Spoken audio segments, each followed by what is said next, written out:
I'll give you a clue. It was Grimsby. They are pressing quite well. What's happened there? You've got to be joking. Oh, sorry, I've done it the wrong way around, so I've drawn an arrow and I haven't seen it, sorry. He must have a horseshoe up his arse. If we're playing on professional and that's happening for Barcelona...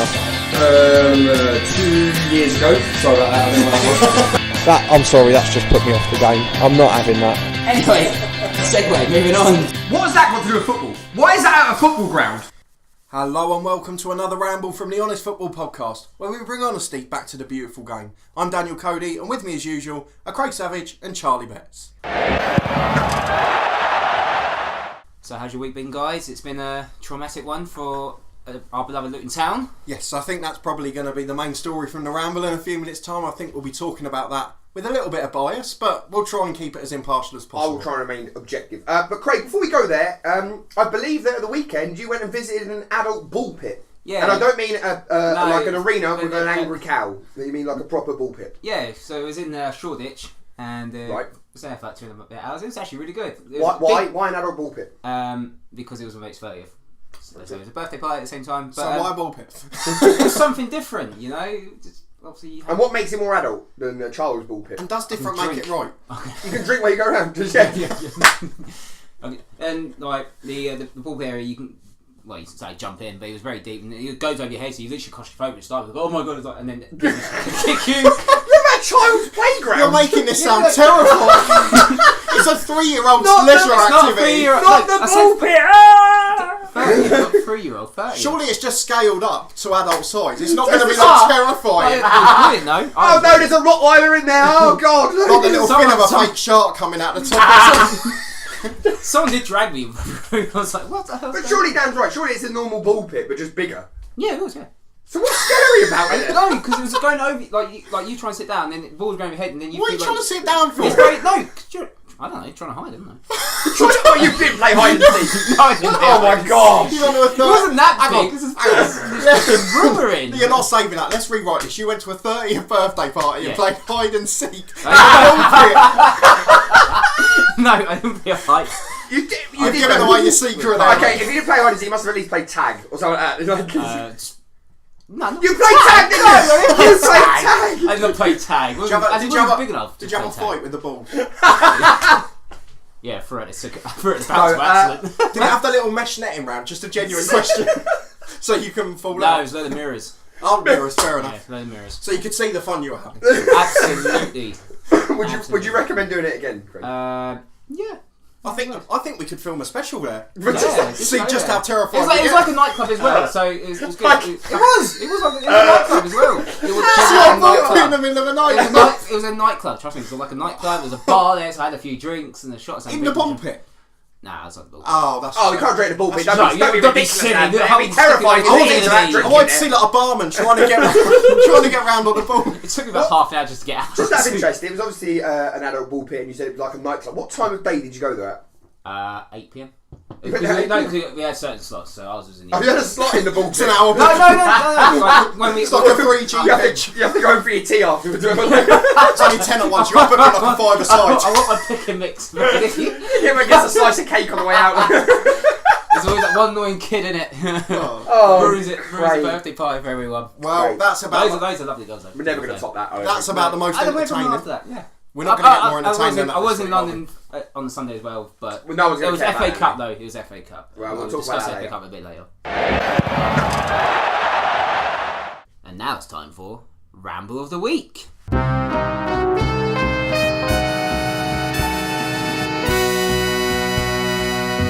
So let's get the elephant out of the room. That's not the saying. Let's deal with the elephant in the room. Oh yeah, out of the room.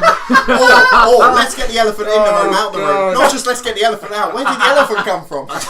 Where did the elephant come in the room? They're not getting the poor elephant out of there. Oh, he was playing in the ball pit. No, go on. Yeah, obviously the big story so far.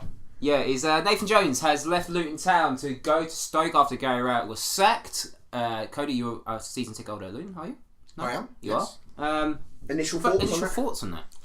It was just a bit strange to me. It was a bit of a surprise. Obviously, I was at Sheffield Wednesday on Saturday. An FA Cup game there. Up in Sheffield. You went to. Did well, Oh, 1-0. And yes, I did turn up to it, didn't have a christening, I made it all the way up the country. Despite train disruptions, I still got there, because I'm a dedicated football man. 12:30 kickoff, no less. For a 12:30 kickoff, yeah. Thought it was 12:45, which nearly had a disaster. That's been overshadowed now. Even though we've been talking about this for the last few weeks. Yes. So at the end of the game, he comes over. He does his usual, kissing the badge and celebrating, standing in front of the fans. Yeah. And then goes into the interview after saying the fans brought a tear to his eye, probably because he knew at the time he was going to be saying goodbye to him in a couple of days' time. Must have been. I find it very hard to believe it all happened in one day. No, exactly. There's got to be a bit of tapping up, as there so often is.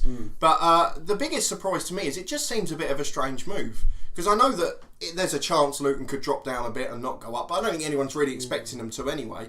I just think if he'd have waited a few months or to the end of the year, he could have probably got a bigger move. That's my opinion on it. I think there have been a lot more higher championship clubs who have failed to reach the playoffs or go up.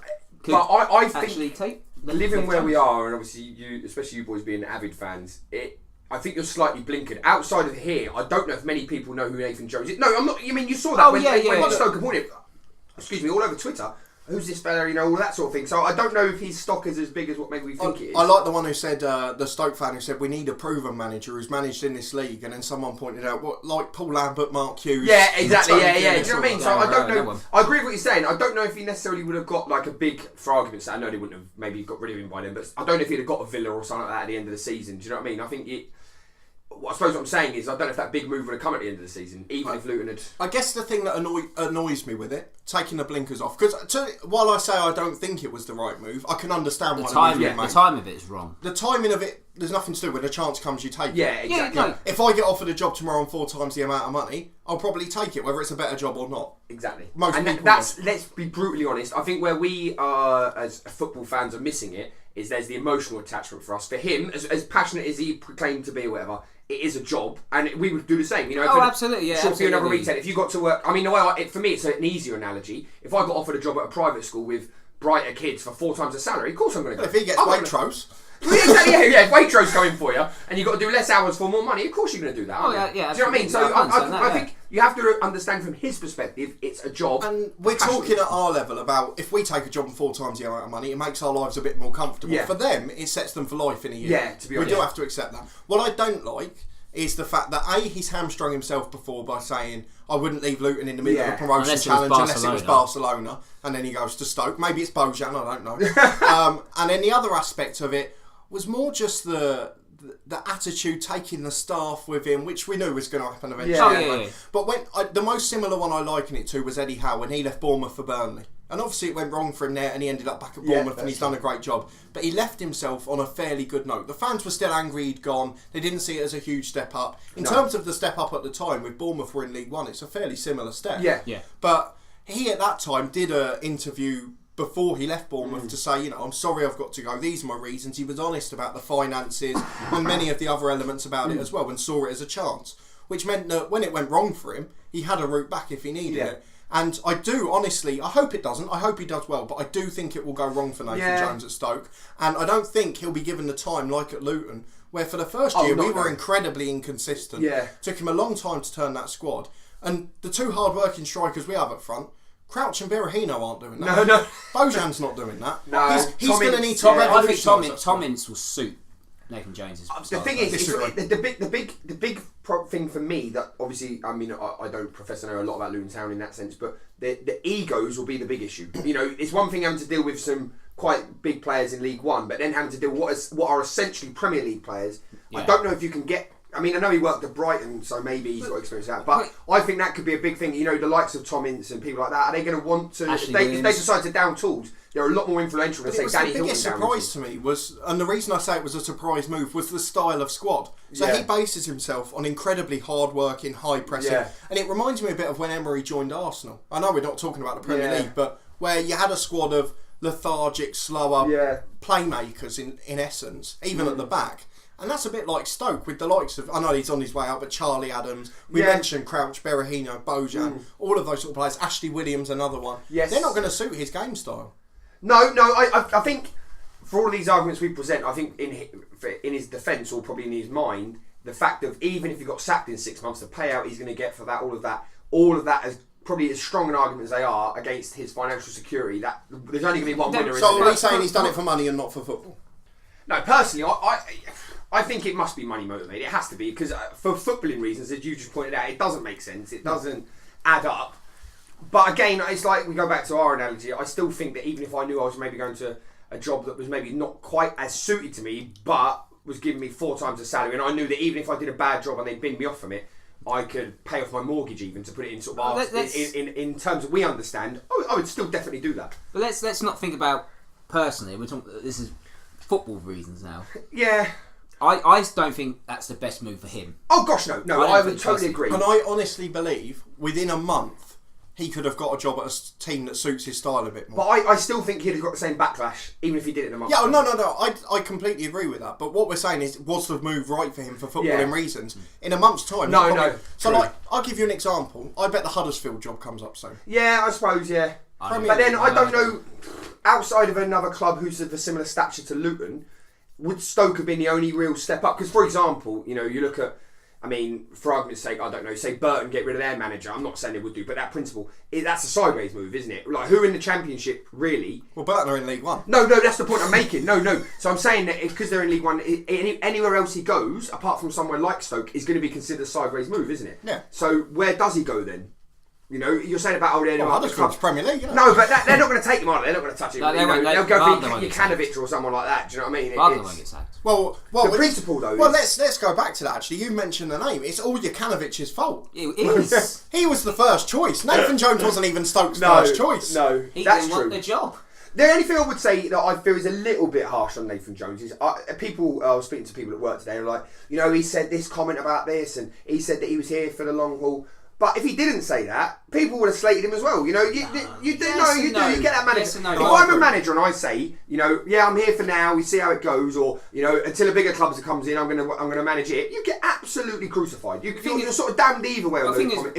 In my opinion, if he knew maybe deep down something like that was going to happen, he should have been completely non-committal over it, rather than saying, "Oh, I'll be really loyal," or actually, I'm just waiting for another move. You know what I mean? I think we all bought into what he said, and it got the fans on everyone's side, the players' side, not just. It's the old kissing the badge and all that. That's the bit that got me. But it's the exact same thing at Stoke in his first interview, where he said for the last 3 years of Luton. So that's I think that's where some Luton fans will get the gripe. My biggest gripe with him, from an impartial view, is I think he could have waited till after Saturday. I think to do it. Really, what is it? 2 days before what is arguably Luton's biggest game of this league season against Sunderland. Yes, was I'm sure Stoke could have waited 3 or 4 days. He probably won't even manage that game. No, exactly. Yeah, and even if he does, it's not going to be his team. He's not going to have done the training that week with them as such. So he's got 2 days. I think, given the magnitude of the game on Saturday against Sunderland, obviously top of the table, I guess that doesn't help, because then the Luton fans would have said, "Well, that cup replay on Tuesday. Now we've got Chelsea in the next round." If we get but let's be brutally honest, the cup game was never going to work for Luton anyway, because Luton's fixtures this month is Sunderland on Saturday, or today as this podcast goes out. And then it'll be Sheffield Wednesday in the cup. Yeah. If they win that, they're going to get Chelsea. Would you want to stay all the way to the end of January? I totally agree with you. However, really, let's be brutally honest. The FA Cup thing is a cash thing, isn't it? Even if they beat Sheffield Wednesday, which I hope they do, the likelihood of them beating Chelsea, they're not going to win the FA Cup. The point is that you could say, all right, he could have stayed till after that one and that one, but the Sunderland one, if they beat Sunderland on Saturday, the confidence and the momentum you would get from that is bigger, in my opinion, than any other game they're playing this month. Winning against Sunderland will be big confidence now, because it goes. Maybe it wasn't just. No, I completely agree with you. But the point being, if I was these him, players are working so good together. They can. I suppose what I'm trying to say, what I'm trying to suggest is that if he was as passionate as what he'd said he was, he would have at least waited till after the Sunday game. Personally, I've got hope for a couple of reasons. Moving it on slightly from Nathan Jones is that the assistant manager he leaves behind has managed teams such as Panathinaikos, so he can't be too bad. And the man who is taking interim charge, Nick Harford, club legend. Yeah. He knows how to win at Wembley. So if we get to that playoff final, I'll tell you what, get him in charge for one game. I did see that John Stewart come into 16-1 today. I said that a few weeks ago. I tell you what, long term it's not the answer, but till the end of the season, it could work. It could work, something like that, if you need to wait to get your main man or something. The good thing, the only thing, just before we come out, I don't know if you saw it, but they've said that I think when they obviously agreed the termination and all this, that he can't buy anyone in January. Yeah, so that's positive. That's positive for Luton's perspective, but then other clubs are going to come in. Going to sniff in. They were going to do that anyway. Let's be brutally honest. If Luton keep their squad as it is, I know one's already gone back on the to Nottingham Forest. But if they keep the rest of their main players till past February, I think they'll be alright. Last question I'm going to say: the fellow who got in on loan from Derby, George Thorne. I feel for him. Do you think he knew though? Do you think he knew as he did it? Monday morning, Nathan Jones saying a great signing to help propel us to promotion. Monday afternoon, he's gone. Yeah, simple as that. So a bit unlucky. He wouldn't have gone to Luton anyway. Well, I know he's a Bedford boy actually, so he's not far from Luton itself. No. The only thing I would like to say is good luck to Mick Harford. I'd do that impartially even if I wasn't a Luton fan. Yeah, no, absolutely. He's a Sunderland boy. He's going back to his boyhood club as a Luton manager. Luton going to win. And just brilliant stuff for him. He probably didn't see the opportunity coming. Last time he managed us, when he took over permanently, we had about 8 players. So it's a bit of a different kettle of fish for him. He did say in his interview that... What did he say? He did. Yeah, he said good research. Yeah, I'm not Charlie. It's not me. It's Charlie. No, Vic Harper is saying that. So what did he say? Because what happened? He got obviously he was there for the minus 30 points. Obviously, he feels bad for getting them relegated because he was basically. But they were relegated at the start of the season. So obviously, the 30 points don't help, but he wants to make amends from that. Yeah, no. And 3 points today, and then handing the reins over. 3 points at Stadium Light cannot go wrong. Can I move a segue to another managerial moan I'd like to have? Move it on. This one for me is a completely impartial one. Mr. Steve Watson. Oh, yes. Newcastle legend Steve Watson. Yes, who was managing local side Gateshead up north.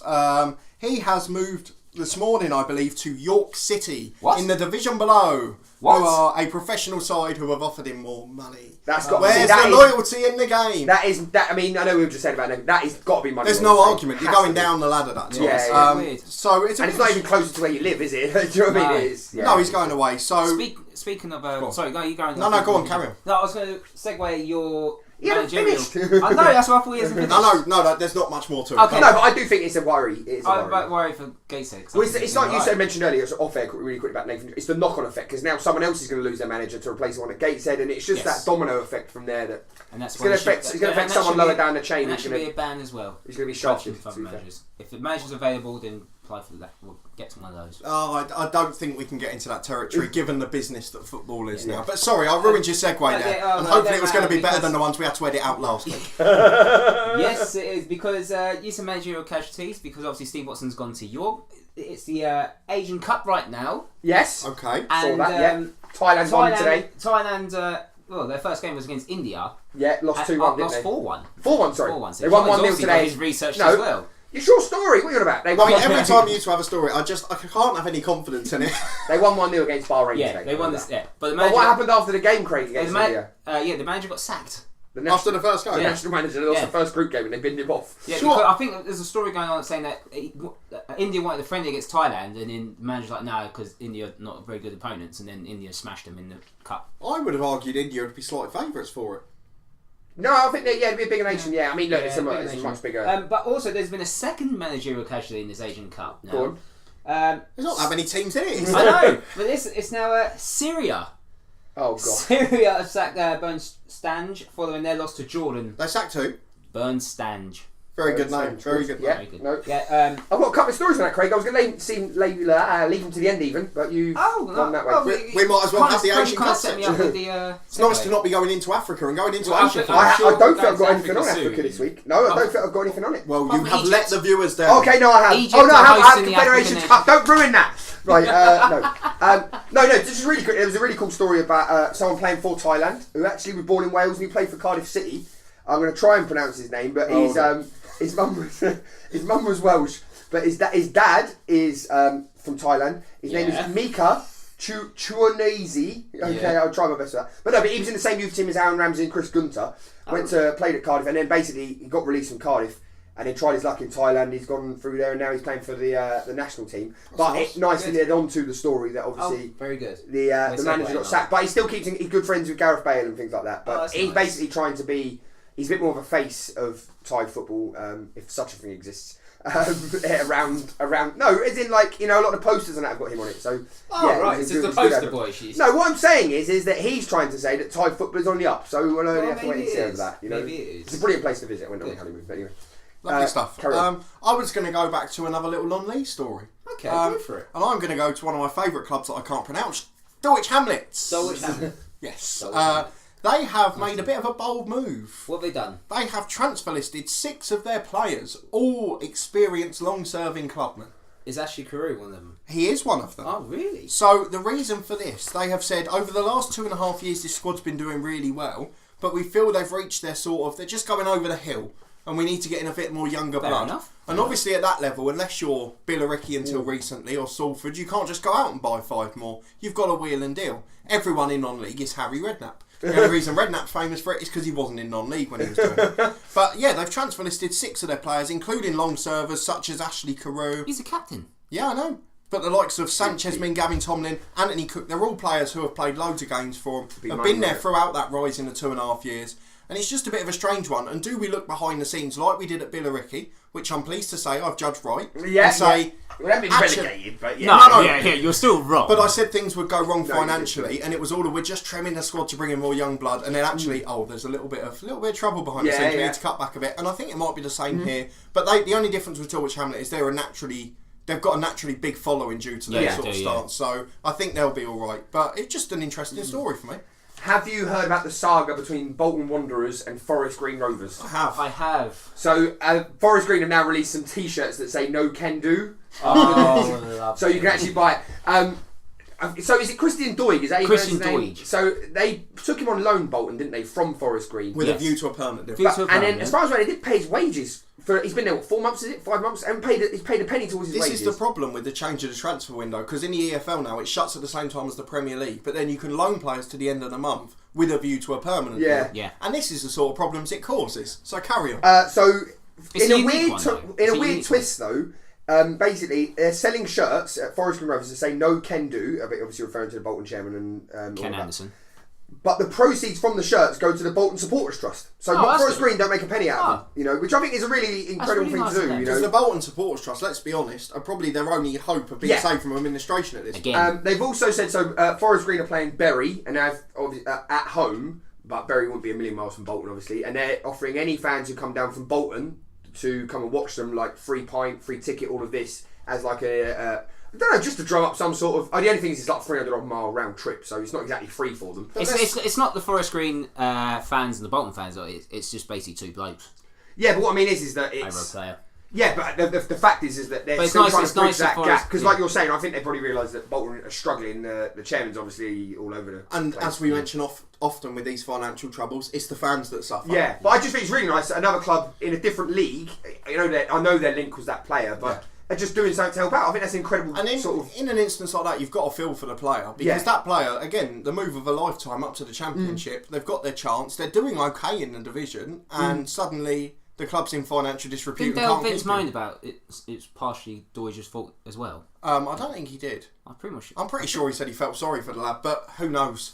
But yeah, so that's... hopefully they can get enough money for the Bolton Supporters Trust. Let's end that topic before Craig goes on a very bad political rant about vegans. No, don't do that.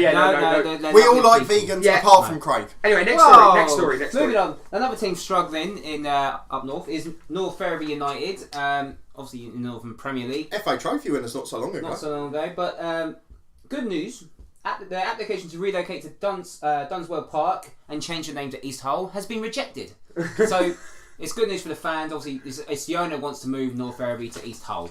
Talking of changing names, sorry, I'm really down. But there's a club near us, Buckingham Town. Yeah, they're going to change. Now, mid-season, they're changing their name. What are they changing their name? They're changing their name to Milton Keynes Borough because they don't actually play in Buckingham. They play in. He could have waited till the end of the season. And that's the point. What difference is that name going to make? Like, it's not going to suddenly at that level. I mean, we're talking the level that we play at. It's hardly going to drive a load of fans in from Milton Keynes who weren't coming before because although it was my local club, they were called Buckingham. Oh, just baffling. Like, who on earth thinks that's a decent idea? Milton Keynes already has one team, and no one cares about them. Yeah, so why would change your name mid-season? I just honestly, but it hasn't changed on the website. Well, I just think it's at local football. It's just ridiculous, in my opinion. But change your name at the end of the season. Yeah, no. Really quickly, Jermaine Defoe's gone to Rangers.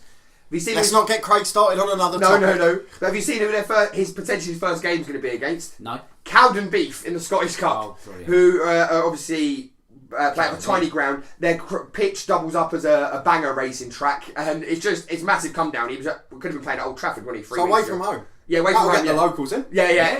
Away from home, potentially. I mean, it depends if he's obviously playing or not. But Rangers done some very good business in this transfer. Stephen Davis, Stephen Davis, yeah. All the old boys that have already been there, lots of imagination. I wanted to talk about another away trip, and it was a bit of a sour one, which should have been brilliant, which was Burton Albion. We're not going to talk about the game, because the game was pointless. The traffic, wasn't it? The game was pointless. We're going to talk about the traffic. We won't talk about why there was traffic. No, but the 8-hour journey for 15 minutes of football, as a number of fans arrived with just 15 minutes. Yeah, some woman came from London. Would you look at that? Can I go in front of me? Yeah, someone had come all the way from London, but she had the tickets for their brother or something like that. So she screenshotted the ticket so Man City can make another one so he can get to watch the game. Yeah. And she came for the 9th goal by the time she came in. But it was really good, I thought. I mean, Craig's basically summarised the story. Looking at his notes. The only thing I would like to say about that game is there was a lot of controversy after about people saying, City should have stopped at 6 or 7. It's a little bit too over the top. Like that? Well, a few people fought back saying they've showed them the ultimate respect. They've started people like Silva, De Bruyne, exactly. And do you know what? If you get to the semi-finals of the Cup, everyone would have complained if City put out the same sort of team that Liverpool put out in the FA Cup last night. Well, that was a big on Monday. I totally agree with you on that. So how do the big teams win? No. Generally, I'm not a fan of the big teams, but how do they win? I agree. Why you've played such a strong team and won heavily, and then Liverpool, why have you played your reserves and lost? But it's the same thing like with Tottenham playing against Tranmere on Friday night. And City against Rotherham at the weekend. 2 7-0 games, and then Harry Kane. They bring on Harry Kane. People are like, why are you playing Harry Kane? You might get injured. But Harry Kane comes on and scores, and Pochettino was like, we're bringing on Harry Kane, show respect to Tranmere, because obviously people want to see Harry Kane. He's the golden boy for England.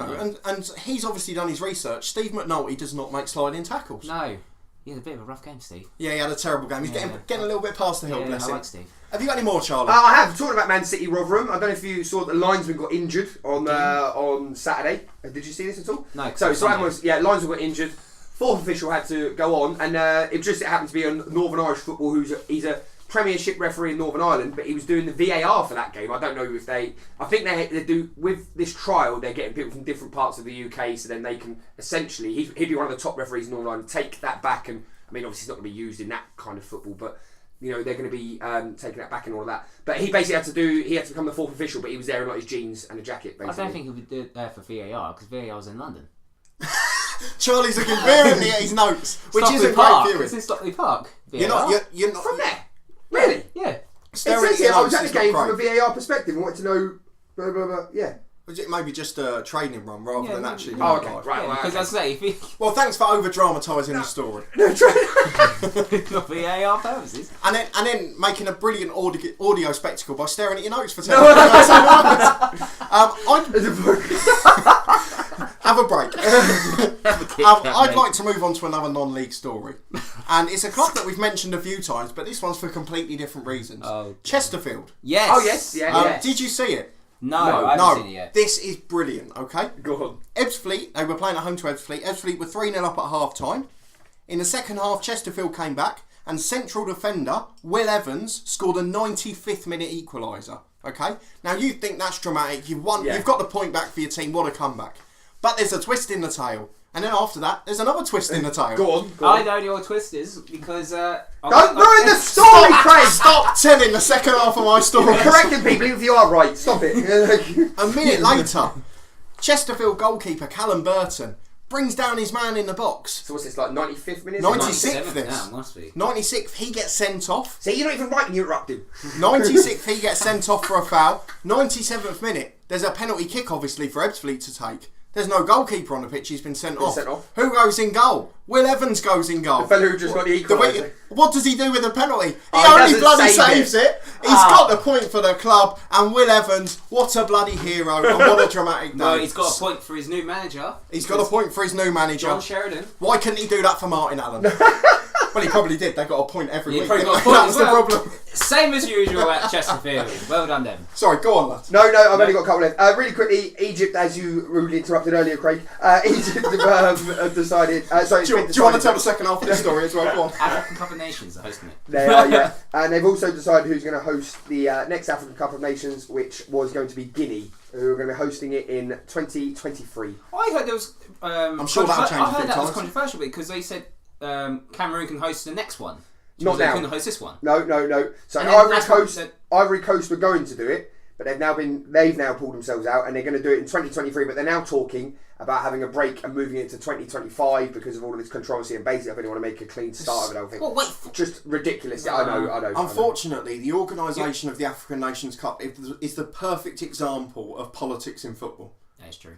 And it has been for the last decade or so. Totally it's such a wonderful tournament. Once you actually go and even watching it on TV, the atmosphere you get from the fans now is absolutely wonderful. Yeah. But unfortunately, it's spoiled by a few people in suits at the top. And the last story I've got another one, but I can save that for next week, is about... Well, say it out. No, because you'll only interrupt me and probably correct it, and it probably is wrong if I'm honest. It's about a team in the Asian Cup, but it's a bit sad, so I won't finish on that. Last one really quickly. Don't worry, I've got a positive if you need it. Okay. I've got one. A woman called Annie Zaidi, who is taken over as the ladies' manager of Solihull Moors, but she is the first woman of Asian sort of Muslim background to be involved at that level of the game. She actually manages the under-16 boys team. Really? That's good. So she's UEFA B coach. I think she might be the first Muslim woman UEFA B coach as well. That's excellent. That's a wonderful story and a perfect summary of the fact that we always say football's for everyone. Yes, exactly. Is for everyone. Yeah, have you got any more, Craig? Oh yeah, Potter's Bar. I think I might have mentioned a while back. Potter's Bar set up a GoFundMe page. Obviously, they need money to sort of new stand by 31st of March. At the moment they've got nearly $2,000 for a total of $5,000. So they're on their way. Absolutely brilliant stuff from them. I've got one really positive. It only came out again last week, but it was about the Vanarama National League and the promotion final at Wembley. So it's on the 11th of May this year, and what they've done, because the ground very rarely sells out, because there's normally one sort of smaller follow club team in it or both, is they have done a sort of early bird ticket scheme to try and get neutrals to have a day out at Wembley. Okay. Yeah. So a bit like what they used to do with the FA Trophy and Vase final on the same day. But this one, you can pre-order tickets now for the promotion final on Saturday the 11th of May. I'm definitely going to be getting mine, and I think we should probably all go. No, we'll go, yeah, and I'll make sure I don't have a christening that day. It's the weekend after my birthday, so it's a cracking one. We'll do a day in London. But what surprised me the most was the prices. So it's a day at Wembley, there's some games and stuff before, and then there's the match. I like that, you get all the, good. Here's the best bit. Obviously it doesn't help us out, because we're not, but to get families and things involved, you can pre-order now, £20 for adults. Yeah. Nice. £10 for seniors. And if the under-16s come with an adult, free. Lovely. Really? And because they can't allocate you a seat yet, depending on what teams come and how much of the ground they're going to take, they do it in sort of blocks, and you're allowed to, when you buy your ticket, select the club you have the most allegiance to, or pick neutral, and then once you go to the ground, you'll naturally be seated with people who are of a similar ilk related to your club, or so say you neutral. said, for argument's sake, Boreham Wood. They'll try and place. So if we put neutral, we would would then be with other fans who are just there for the day out, completely neutral, which would be great. And I just thought, nice for Solihull Moors v. But obviously, the team you predicted to get relegated. Be nice. No, I didn't. Oh, yeah, sorry. Solihull v Harrogate would be nice. That'd be really controversial. I could just sit there all smug then. But I just win the championship though. No, I think that's a really good idea, and actually, as many people as you can. I can't remember if it was on or off camera, so apologies if it was off. That we had a moan a few weeks ago about Tottenham's ticket prices for a really poor home game at Wembley.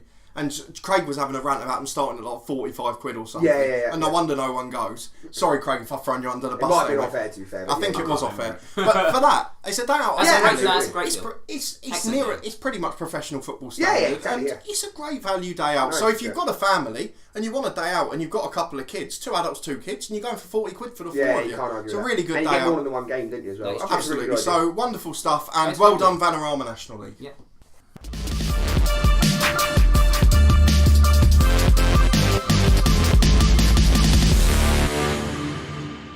And now it's time for Name the Matchday Squad. The score is currently 3-2 overall, because we had our sort of first question of the day. But in terms of Name the Matchday Squad, Dan is still winning 3-1. And what's the reason Craig's got one? Because you picked a Man United. No, so doesn't matter. I hope we're neutral this week. We are going to be neutral. Just to put it into people who maybe haven't listened before, it is sudden death, and if you're not sure about the whole sort of story behind that, go back a couple of rambles. There is a rules on the screen. All you need to do is take it in turns, and we're going to try and name as many of the starting 11 or players who came onto the pitch. So am I right in saying it's only the players that have featured during the game exactly. on the pitch? Yes. If they were a substitute, an unused substitute, they do not count. They are saved for a tiebreaker at the end, but we've never got that far, and I don't think we ever will. So viewers at home and Craig Savage, have you listened to that? I've made the rules up. So we're going to take it in turns. However, this is a game that I think you were expecting, which is going to be Liverpool versus West Ham United in the FA Cup final 2006. Famous for one player, if you go back to Series 1 of our Rambles, so you've already got one if you've listened to that, because it was a travesty. It was a travesty that he was not in the shit list. He ruined my day. I was actually at this game. He was at the game, yes. But even this is in 2006. Me and my dad went, and I paid for our tickets. £90 each, by the way. Ooh. Absolutely, yeah, exactly. And the prices to get to Cardiff as well. No, exactly, yeah. So it was a horrible day. For, as you know, the result was Liverpool. Well, there's a impartial opinion from Charlie Betts. But anyway, that's my opinion. But what I want to know is, can you remember A, watching it, and B, who played? I can remember watching it. I do remember watching it because I went mad when Gerald said that. You know the dilemma I've got here is I don't know, because you've mentioned it so many times, whether Craig will know more of the West Ham or Liverpool players, so I don't know where to start. Ooh. Whose turn is it to start this week? I think it's you this week. You, because I started. He started with Van der Sar. Yeah. Well, I'll start with the obvious one, because Craig's just mentioned his name, which is Steven Gerrard. Steven Gerrard who scored the goal that broke your heart. Fucking ruined my day. Anyway, that's... Just gave him a clue straight away. And to give you the Craig, next one... it wasn't a clue, it was There's the a reason answer. It's the Gerrard Cup final. There was a reason that Gerrard was able to score, but I'll let you choose that name if you want, because someone didn't let it go out for a goal kick. But anyway. Yeah, and it was Shaka Hislop. It wasn't Shaq Hislop, although he did go down in instalments for that. But yeah, Shaq Hislop played as well, yes. So we've got Gerrard and Hislop, sorry. I want to talk about another man who scored a wonderful goal in that game. Not so much intentional, but Mr. Paul Konchesky. Paul Konchesky. I was bang in line with that as well, yeah. No, I'll give you that. Yeah, Paul Konchesky played, yes. Go for another goal scorer in Jamie Carragher. Jamie Carragher obviously scored the own goal, yes. Own goal. Own goal from... very good, very Thank you, thank you. He was booked after 62 minutes as well. Oh, just to give you a quick thing, both teams made 3 subs as well. Ball. Very good. I mean, I'm going to be honest, I don't remember much of the teams from these games. I'm going to go for it. I'm going to struggle a little bit in this one. Well, just say a name. Just think about that sort of era. Let's just be patient, but what I am going to do is get the elephant in the room out of the way. And I've even managed to catchphrase properly. So I'm going to say... we made a title of this episode. Lionel Scaloni. Lionel Scaloni, yes. Yeah, I'm not going over it, but yeah, he obviously passed the ball more or less. So you are going to go over it? Yeah, no, I'll give it. Yeah. Yeah, So what happened? Unfortunately, Lionel Scaloni played, yes. Okay. Wonderful player, by the way. God, fucking don't. Shabby Alonso. That's my next one. That was my go-to. He was taken off after 67 minutes, but yeah, Why was he taken started. Oh, mate, that was my they weren't only other certainty at that certainty. time. That's a good question. It was a blur that day, I'll be honest. Well, you got the records there. That was around the time. Yeah, he was taken off just after Paul Konchesky scored. I was going to say, Konchesky scored around that. Yeah. I'm really out of ideas. I'm trying to think in terms of... There's so many where I think I probably know the answer, but I don't want to... Well, just say the answer then. So, like, for example, there's 2 right-backs at Liverpool, and I don't know if it's the obvious one or not. Yeah, that's what I was confused He used to on. fuck about a bit in the FA Cup, too, Rafa. I'm with you on that one, because I'm a bit stumped on... I remember one player, but I don't know if the other one did play. Do you know what? I'm going to go for a West Ham player, and I'm not sure he played. Go on. Oh, I don't want to do it. Oh, mate. No, I'm going to go for a Liverpool centre-half. Okay. You sure? I'm not 100% sure. Well, say it then. Sammy Huppier. Sammy Huppier did play, yes. Yeah, he did. There you go. If you needed the episode to get any longer. I'm going to go for Teddy Sheringham. He came on after 85 minutes, and he was the only one to score a penalty for West Ham in the shootout. So yes, yeah, Teddy Sheringham. Oh, Teddy. So this is where I need to know now if West Ham played 1 or 2 up front, because if they played 2 up front, I've definitely got one. In fact, I've probably got both of them, but I'm not gambling. I don't want to gamble. He doesn't want to go for it. He's taken to the corner right now. I haven't got any ideas. I can't remember who some of the players were back then. Well, just name one. Because Rafa just used to bring on randomers every game. He'd get like a cinema Pongo turn. I'm going to go. Right, I'm going to gamble on the right back. I'm going to go for the obvious one, Steve Finnan. He started at right back and finished the game. Yes. War number 3, really, which is a bit odd for a right back. Yes, anyway. he did. Dribbble Cisse. He played. Number Scored. 9. He did actually. Yes, Scored the first goal for Liverpool. Hang on, he was up front with... Oh, was he there? I'm sorry, I'm a debt fear. Come on, man. No. Come on. Don't rush me. Last time you did this, I got it fucking wrong, PES 2008 is coming up. 2008? PES 2008? We've got 2008, have we? It's 2016 we normally play. Oh, yeah. Well, at least I got one fact right. Fucking hell. I'm just going to take you... No, I'm not going to take you through names in my head. Fuck it. Bobby Zamora. He come after 71 minutes. Go on, Bobby! Bobby Zamora. I love Bobby Zamora. What a famously missed the first penalty for West Ham. Oh, did he? He did. Not so famously for me. No. Barely remembered he played. Dean Ashton. Yeah, he was booked after 59 minutes, and if you remember, he actually crossed the ball for Carragher to put in his own net, and then he scored when the goalkeeper, who I nearly named, goalkeeper nearly threw it in his own net. Sorry, it went through his hand, didn't he? And he tapped it. He did. I'm not sure which keeper that was out of the two. Apart from the fact Craig tried to mention it. Yeah, I tried to mention it. I don't know, because the year before was obviously Jerzy Dudek's heroics. Yes. I don't know if the other man had joined by then. But he did have that other man. No, he already played. Don't do the mind game. Don't do that with the old. Don't try and throw the the Charles Itonje card out. No, well, could have been. What's happened with Dean Ashton is it's ruined the other striker I was going to go for fourth down. So I don't think he played at all. Let's move back to Liverpool. Again, they've just got an assortment of shit left backs as well. Even Stephen Warnock was knocking around back then, wasn't he? I'm going to gamble. I'm going to gamble big. Fernando Morientes. He come on to sub after 48 minutes. But he didn't start up front, so you're still missing the centre forward. It's a lot more tense when everyone's a guess. Yeah. both teams play 4-4-2, if that gives you some sort of idea of what sort of... Not really. Okay. Well, so far you've got, for Liverpool, Pepe Reina, Steve Finnan, Jamie Carragher.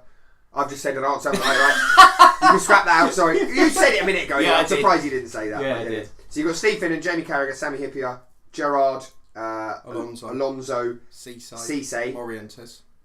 That's it so far. But that includes people on the bench. So yeah, I've got one for the Liverpool bench. I've got one for. I'm going to keep that because he won't get it. For West Ham, I'm going to go with Anton Ferdinand.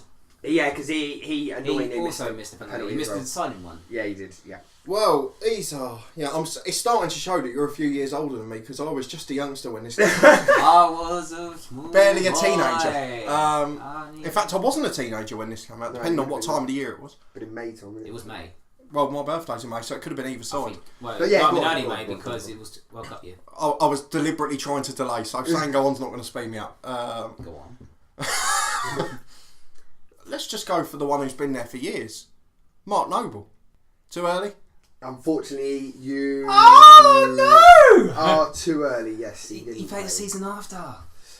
Good effort though. It was good effort. No, considering neither of you support the team. So I finished yet. Oh no, he needs to go. I'm guessing he'll go for the one that you just said and then edit it out. No, he didn't say it. He didn't say it. Oh well. Yeah. He did say it. No, I'm not going to say it. I'm not going to say it. Yeah, do a different one out of goodwill. Okay, that was a given anyway. That one. Yeah, it was given.